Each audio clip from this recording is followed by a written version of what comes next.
Hello everyone, I am Rishikesh Vibhute और आपका experimental physics में स्वागत है। ठीक है, आज का वीडियो मैंने डेडिकेट किया है खुद मेरे लिए। Okay, so I will explain कि मैं क्या कह रहा हूँ। क्या आपको कभी इस टाइप का क्वेश्चन हुआ है कि क्यों किसी व्यक्ति को ग्लासेस की ज़रूरत पड़ती है? जैसे कि अभी मुझे ग्लासेस की ज़रूरत है ना। आपके घर में भी ऐसा हो सकता है कि बहुत छोटे छोटे बच्चों को ग्लासेस की ज़रूरत पड़ रही है, या जो बूढ़े हैं, सीनियर सिटीजन्स हैं, आपके माँ बाप हो सकते हैं, या आपके दादा दादी, नाना नानी, उनको भी ज़रूरत पड़ सकती है कि they need glasses to read. Correct? तो ऐसा क्या दिक्कत होती है उन लोगों को विदाउट ग्लासेस, वो हमारा आज का डिस्कशन का टॉपिक है। ऑलराइट, नाउ अगर मैं मेरे खुद के बारे में बताऊं तो मेरी आंखों को एक डिफेक्ट है in physics, in biology. That defect is called myopia. ऐसे पर्सन जिनको मायोपिया है उनको मायोपिक पर्सन कहा जाता है। जैसे कि मैं अभी एक मायोपिक हूं। Now what do I mean by that? Myopia मतलब क्या है? मायोपिया यानी कि आंखों का वो डिफेक्ट है जिसकी वजह से उस पर्सन को दूर रखी हुई चीजें नहीं दिखाई देती। नाउ दूर रखी हुई चीजें, ये एक बहुत सब्जेक्टिव टर्म है। मीनिंग, ये जरूरी नहीं कि दो मायोपिक पर्सन को सेम दूरी पर रखी हुई चीजें दिख सकती हैं या नहीं दिख सकती। It depends on person to person. Now for myself, मेरे लिए अगर मैं ये चश्मा उतार दूं, है ना, तो मेरे सामने रखा हुआ जो कैमरा है जिसमें मैं रिकॉर्ड कर रहा हूं, जो कि मेरे पास से आई थिंक 6 या 7 फीट पर है, वो मुझे क्लियरली नहीं दिखता। इवन वहां पे रखी हुई जो स्क्रीन है जिसमें मैं खुद को अभी देख रहा हूं, वो भी इमेज मेरे लिए क्लियर नहीं है। इस शब्द पर ध्यान दीजिए, क्लियर इमेज।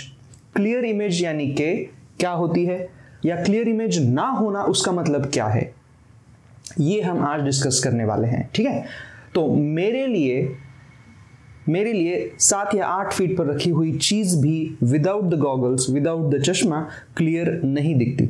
कुछ लोगों के लिए ऐसा हो सकता है कि उन्हें शायद दूसरे रूम में रखा हुआ टीवी और उस पे चलने वाले क्रिकेट मैच का स्कोर शायद उसे विदाउट ग्लासेस नहीं ठीक से दिख रहा। ऐसे भी कुछ लोग हो सकते हैं जिन्हें घर के अंदर की चीजें जो कि दूर रखी हुई है वो दिखाई देती हैं, लेकिन शायद सामने वाले घर की खिड़की या उस पे घर पे जो लिखा हुआ है वो शायद उन्हें नहीं दिखाई देता, है ना।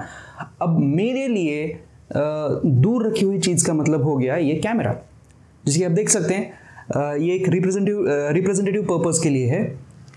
विथ ग्लासेस मुझे कैमरा क्लियर दिखता है, जिसे हम शार्प इमेज कहते हैं, और without glasses this is what I see. ये एक ब्लर इमेज हो गई उसी कैमरे की। ये बस एक रिप्रेजेंटेशन पर्पस के लिए है। Okay, now coming back to the point. लेकिन सारे मायोपिक पीपल के लिए एक ऐसी ऑब्जेक्ट है जो डेफिनेटली दूर है, और हर एक मायोपिक पर्सन उस ऑब्जेक्ट को क्लियरली नहीं देख सकता विदाउट द ग्लासेस, और वो है मून, है ना, जो कि अर्थ से काफी दूर है। Right, we can say that it is a far away object. Correct? तो जो भी पर्सन मायोपिक है, जिसे मायोपिया का डिफेक्ट है, वो डेफिनेटली मून को क्लियरली नहीं देख सकता।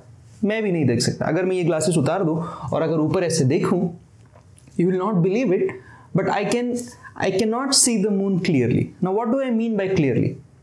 मुझे मून की ब्लर इमेज दिखेगी, जैसे मैं यहां पे आपको दिखाने की कोशिश कर रहा हूं, but with glasses it becomes quite clear.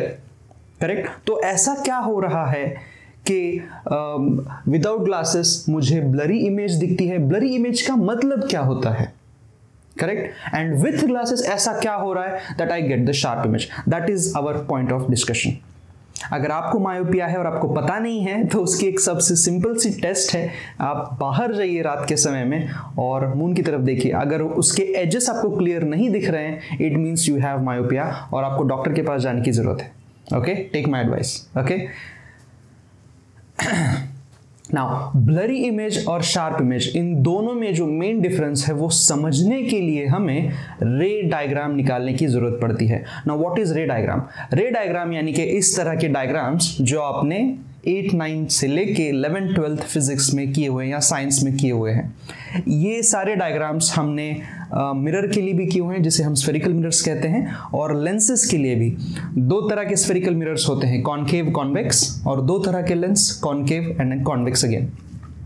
हमने इन टेबल्स को रटा हुआ है, इनके रिजल्ट्स हमें पता है, ये डायग्राम्स कैसे निकाली जाती थी वो भी हमने देखा है। इस तरह के क्वेश्चंस हमें हमारे फाइनल्स में पूछे गए हैं। करेक्ट। इन क्वेश्चंस को सॉल्व करके बहुत सारे लोग डॉक्टर्स भी बने, इंजीनियर्स भी बने। The only thing is in रे डायग्राम्स को सिर्फ बुक्स में ना रखें। इनका मतलब क्या होता है वो समझना बहुत जरूरी है, ये समझने के लिए कि what exactly is a sharp image. Clear image का मतलब क्या होता है, क्यों फोटोग्राफर्स अलग अलग तरह के लेंसेज यूज करते हैं अलग अलग डिस्टेंस के ऑब्जेक्ट्स को कैप्चर करने के लिए। करेक्ट। आप में से बहुत सारे लोगों को फोटोग्राफी का भी शौक होगा, राइट। आपके पास अभी इतने पावरफुल मोबाइल्स हैं कि उनसे हम पीछे वाली चीज़ों को ब्लर कर सकते हैं, जिसको हम बोके मोड भी कहते हैं। करेक्ट। सो ये सारी चीज़ें, ये ब्लरीनेस, ये शार्पनेस, ये सब कुछ डिपेंड करता है इन रे डायग्राम्स पे। तो मेरा आज का जो टॉपिक है वो इसी चीज़ के लिए है। एक्चुअली मैं बुक्स में लिखी हुई उन चीज़ों को हमारे रियल लाइफ के साथ कनेक्ट करना चाहता हूँ, सो दैट, ठीक है। तो उसके लिए हमें एक रे डायग्राम बनानी पड़ेगी। डोंट वरी, वो रे डायग्राम मैं इस बोर्ड पे नहीं बनाने वाला। टुडेज रे diagram will be much more physical, है ना। वो एक्चुअली रे डायग्राम नहीं है, बट उसका एक रिप्रेजेंटेशन है जिसको मैं थ्रेड्स का यूज करके बनाने वाला हूँ, ठीक है। बहुत सिंपल है, ठीक है। तो पहले मैं वो बनाता हूँ and I will show it to you. देखिए वो क्या है। कोई भी इमेज शार्प यानी कि क्लियर या ब्लरी इमेज होने का मतलब क्या होता है, ये समझने के लिए हमें पहले इस चीज़ को समझना पड़ेगा कि हमारी आंखें किस तरह से काम करती हैं, ठीक है। तो आपको मैं ये एक एनिमेशन दिखा रहा हूँ जिसमें यू कैन सी के हमारी आंख का एक स्कीमेटिक डायग्राम दिखाया गया है। इसमें बहुत सारी चीज़ें हैं, लेकिन उसमें हमें ज़्यादा नहीं जाना है अभी डीप में। द मोस्ट इंपॉर्टेंट पार्ट जो हमें यहाँ पे देखना है वो है आई लेंस। आंखों में पड़ती हुई जो इंसिडेंट रेज हैं वो आई लेंस के थ्रू अंदर चली जाती हैं और उसके बाद उनकी इमेज बनती है हमारे रेटिना पे। करेक्ट। रेटिना हमारी आंखों का वो हिस्सा है जहां पे आप टेक्निकल वर्ड्स में समझ सकते हैं कि वहां पे हमारे सेंसर्स लगे हुए हैं, जो कि एक्चुअली फिजिक्स या बायोलॉजी के टर्म्स में उनको कहा जाता है रॉड्स एंड कोन्स। ये रॉड्स एंड कोन्स उन पे पड़ने वाली लाइट की वजह से एक्टिवेट होते हैं और उस लाइट एनर्जी को कन्वर्ट किया जाता है इलेक्ट्रिकल सिग्नल्स में। वो इलेक्ट्रिकल सिग्नल्स थ्रू हमारी ऑप्टिक नर्व के जरिए हमारे ब्रेन तक चले जाते हैं। ये इलेक्ट्रिकल सिग्नल्स हमारे ब्रेन को ये बताते हैं कि एक पर्टिकुलर रॉड या कोन पे पड़ने वाली लाइट की फ्रीक्वेंसी क्या है, यानी कि वो कलर कौन सा है और उसकी इंटेंसिटी कौन सी है। ये सारे रॉड्स एंड कोन्स, वहाँ पे billions and billions of rods and cones है, इन सारे रॉड्स एंड कोन्स से आने वाली इंफॉर्मेशन को इकट्ठा करके हमारा ब्रेन ये इमेज क्रिएट करता है कि उस आंखों के सामने एक्चुअली क्या है। ऑलराइट। सो ये एक बहुत ही सिंपल वर्ड्स में हमारे आंखों का वर्किंग प्रिंसिपल हो गया। शार्प इमेज का मतलब ये होता है कि किसी भी ऑब्जेक्ट के थ्रू निकलने वाले रेज जब हमारे लेंस के थ्रू पास होंगे तो उनकी इमेज हमारी आंखों में एग्जैक्टली रेटिना पर बने। देखिए ये बहुत इंपॉर्टेंट सेंटेंस है। इमेज जब रेटिना पर बनती है तभी वो शार्प इमेज होती है। तो ब्लरी इमेज का मतलब क्या होता है? ब्लरी इमेज का मतलब है कि अगर उस ऑब्जेक्ट से निकलने वाले रेज से बनने वाली इमेज रेटिना पे ना बने, अगर वो रेटिना से पहले बने या बाद में, उसे हम कहेंगे ब्लर इमेज। तो सबसे इंपॉर्टेंट चीज़ जो स्टूडेंट्स या मैंने जो देखे डाउट्स पूछते हुए हमारे क्लास में वो ये है कि रेटिना पर ना बनने वाली इमेज ब्लरी क्यों होती है, क्या फ़र्क पड़ता है? आपके रेटिना पर लाइट तो पड़ रही है, करेक्ट? तो इमेज पहले बने या रेटिना के बाद में बने, व्हाट डज इट मैटर? क्यों ये ज़रूरी है कि एग्जैक्टली रेटिना पर ही इमेज बने ताकि वो क्लियर दिखे? मतलब कि बहुत सिंपल सा है। देखिए मैंने वीडियो स्टार्ट किया था मेरे खुद के एग्जाम्पल से, राइट? तो अगर मैं ये चश्मा हटा दूँ तो मुझे कैमरा अभी ब्लरी दिख रहा है।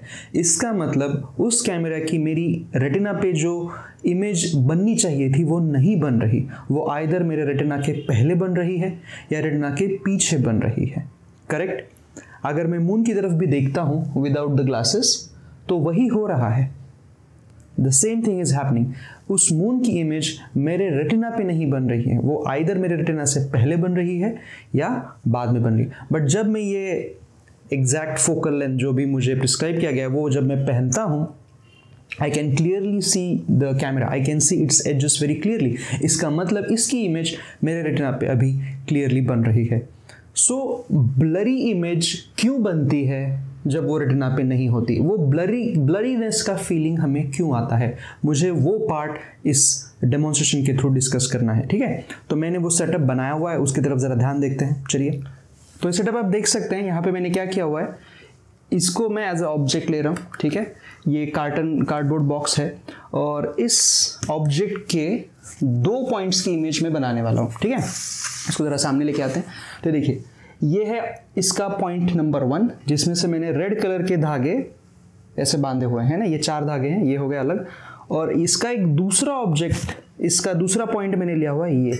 ठीक है, ये भी एक स्क्रू है और इससे मैंने येलो कलर के ये 4 धागे अलग से निकाले हुए हैं। करेक्ट, इसको थोड़ा साइड में रखते हैं यहाँ पे। अब ये जो आप छन्नी देख रहे हैं, ये इसको मैं एज अ लेंस की तरह यूज करने वाला हूँ, है ना। इस ऑब्जेक्ट में से निकलने वाले वो जो धागे होंगे उसको मैं इस लेंस के अलग अलग पॉइंट्स में से पास करूंगा। एक पॉइंट ऑब्जेक्ट से 4 रेज हम निकालेंगे, तो टोटल हम 8 रेज इसमें से पास करने वाले हैं। करेक्ट, तो इसको मैं यहाँ पे ऐसे रख देता हूँ। इसको आप समझ सकते हैं कि ये कॉन्वेक्स लेंस है या कॉनकेव लेंस है। करेक्ट, अब इन पॉइंट ऑब्जेक्ट्स की जो इमेज इस साइड बनने वाली है, रियल इमेज, उसके लिए मैंने एक और कार्डबोर्ड बॉक्स लिया हुआ है यहाँ पे, ये देखिए ऐसे, और इस पे ऐसे 2 हमने कील लगाए, ये वाले। तो वो रेज वहां इस लेंस के थ्रू पास होकर फिर से यहां पर आने वाले। करेक्ट, इसी तरह के रे डायग्राम हम बनाते हैं जनरली। तो पहले इस सेटअप को मैं बनाता हूं, फिर आगे कंटिन्यू करते हैं, है ना।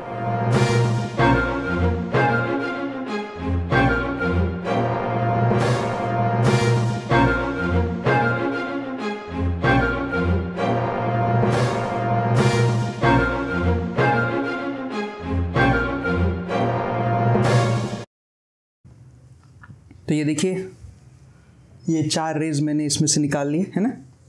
अब इनको हम कनेक्ट करेंगे इस वाले ऑब्जेक्ट, इस वाले पिन के साथ। करेक्ट, तो वो उसकी इमेज रिप्रेजेंट करेगा।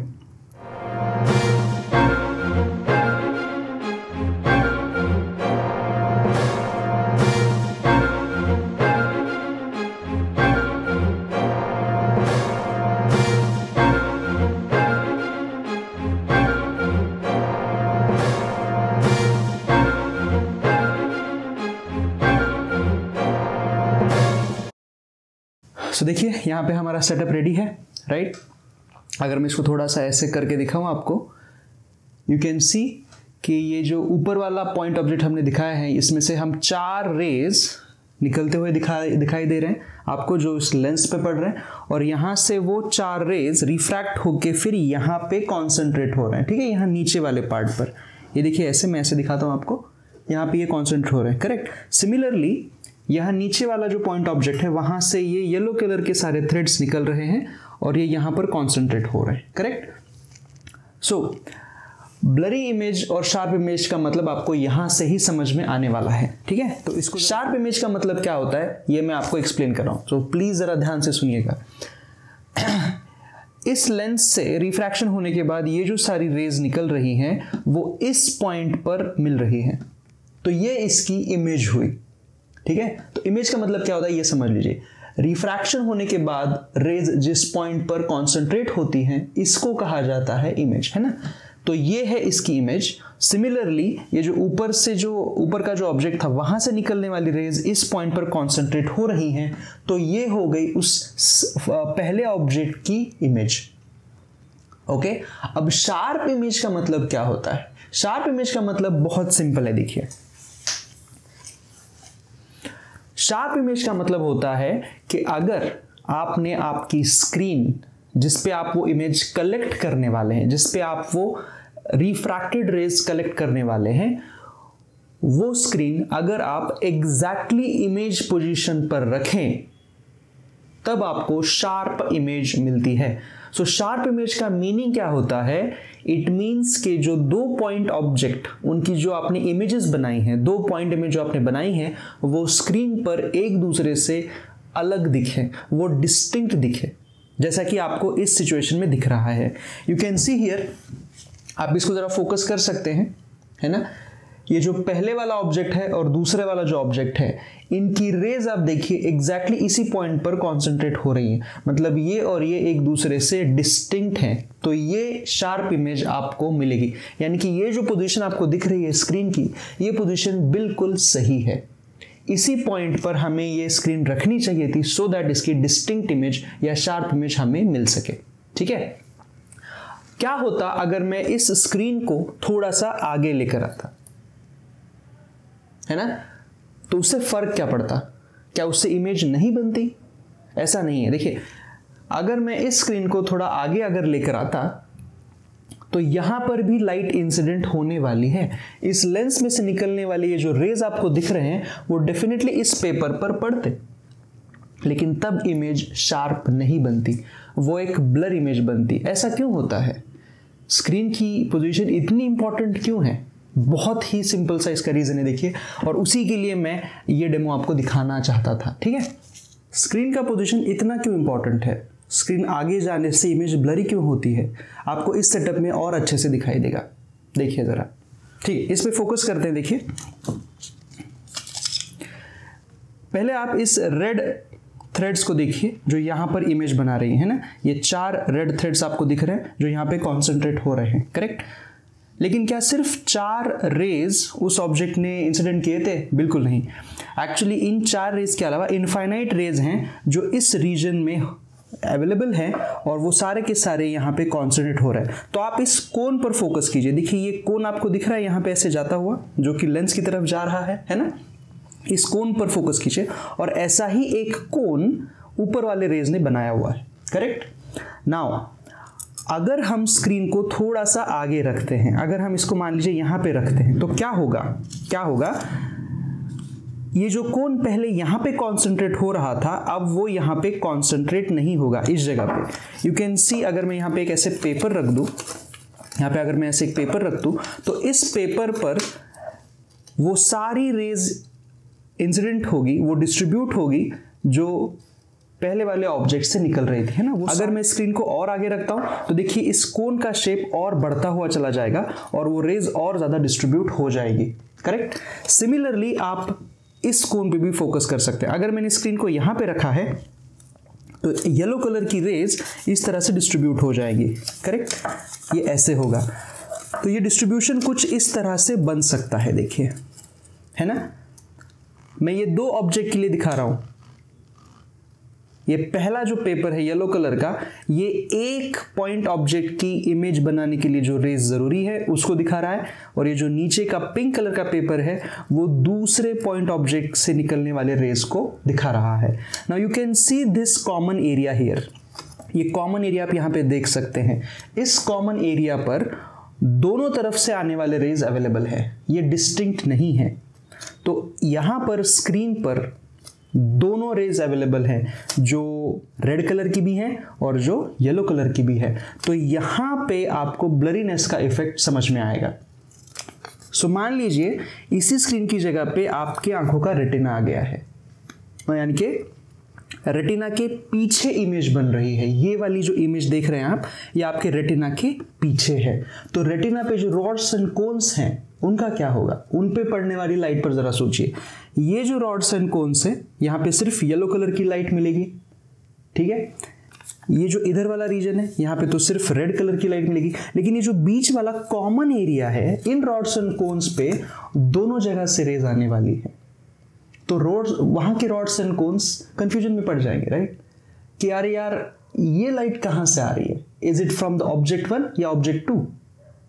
It is from both the objects. तो वहां पे आपको ब्लरीनेस का इफेक्ट एक्चुअली समझ में आता है। ब्लरीनेस का मतलब ये नहीं होता कि इमेज नहीं बनती, वहां पे रेस तो मिल रहे हैं, स्क्रीन पे रेस तो आ रहे हैं। दिक्कत ये है कि एक रॉड और कोन पे एक से ज्यादा पॉइंट ऑब्जेक्ट से रेज मिल रहे हैं। That is the meaning of blurry image. इसीलिए जब आप या मैं जब मून की तरफ देखता हूं विदाउट माई ग्लासेस, मुझे वो मून, उसके एजेस या पूरा का पूरा मून वो ब्लरी दिखता है। उसका रीजन यही है। The reason is quite simple actually. वो इसलिए हो रहा है क्योंकि मेरे रेटिना की किसी एक रॉड्स और कोन्स पर जो रेज आ रही है वो मून के एक पॉइंट से नहीं आ रही, वो अलग अलग पॉइंट से आने वाली रेज मिक्सअप हो रही हैं, और इसीलिए मैं ठीक तरह से ये मेरा ब्रेन रीड नहीं कर पाता कि एक्चुअली वो रॉडसन कोन किस पॉइंट को दिखाने की कोशिश कर रहा है। मैंने ये वीडियो स्टार्ट किया था मेरे खुद के एक्सपीरियंस से। मैंने अपना एग्जाम्पल दिया था और मैंने ये कहा था कि मेरे जैसे आई डिफेक्ट्स को कहा जाता है मायोपिया। मायोपिया जिन आँखों को है उन आँखों का एक्चुअली एक प्रॉब्लम होता है। ये आंखें जब किसी दूर के ऑब्जेक्ट को देखने की कोशिश करते हैं तो उन ऑब्जेक्ट की इमेज रेटिना पर नहीं बनती, वो बनती है एक्चुअली रेटिना से पहले और लेंस के बाद, यानी लेंस और रेटिना के बीच में वो इमेज बनती है। यानी रेटिना जो है वो एक्चुअल इमेज के पीछे चली जाती है, जिसकी वजह से वो ब्लरीनेस का इफेक्ट आने लगता है।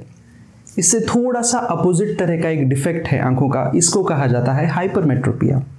Hypermetropia generally old age persons में देखा जाता है। जैसे मैंने कहा आपके दादा दादी, उनमें ये हो सकता है।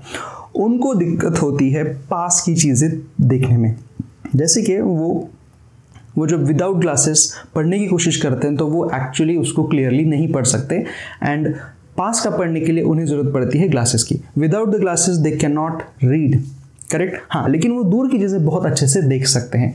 जिन लोगों को हाइपरमेट्रोपिया होता है या उसको हाइपरोपिया भी कहा जाता है, ये लोग दूर की चीज़ें काफ़ी क्लियरली देख सकते हैं, क्योंकि दूर की चीज़ों की इमेज उनके रेटिना पर एकदम एग्जैक्टली बन जाती है। प्रॉब्लम उन्हें आती है जब वो पास की चीज़ों को देखने की कोशिश करते हैं।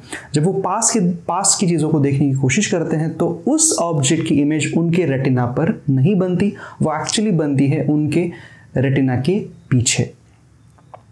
तो डॉक्टर्स क्या करते हैं, हाइपरमेट्रोपिया या मायोपिया जैसे डिफेक्ट्स को दूर करने के लिए उन्हें पर्टिकुलर लेंस के ग्लासेस दिए जाते हैं। फॉर एग्जांपल, मुझे मायोपिया है, मुझे दूर की चीज़ें नहीं दिखती, तो मुझे फोकल लेंथ नेगेटिव वाले ग्लासेस दिए जाते हैं जिनका पावर नेगेटिव होता है। वेराज ऐसे लोग जिनको हाइपरमेट्रोपिया है, जिनको पास की चीज़ें नहीं दिखती, उनको पॉजिटिव पावर का यानी कि पॉजिटिव फोकल लेंथ के लेंसेज दिए जाते हैं जो इस डिफेक्ट को दूर करते हैं।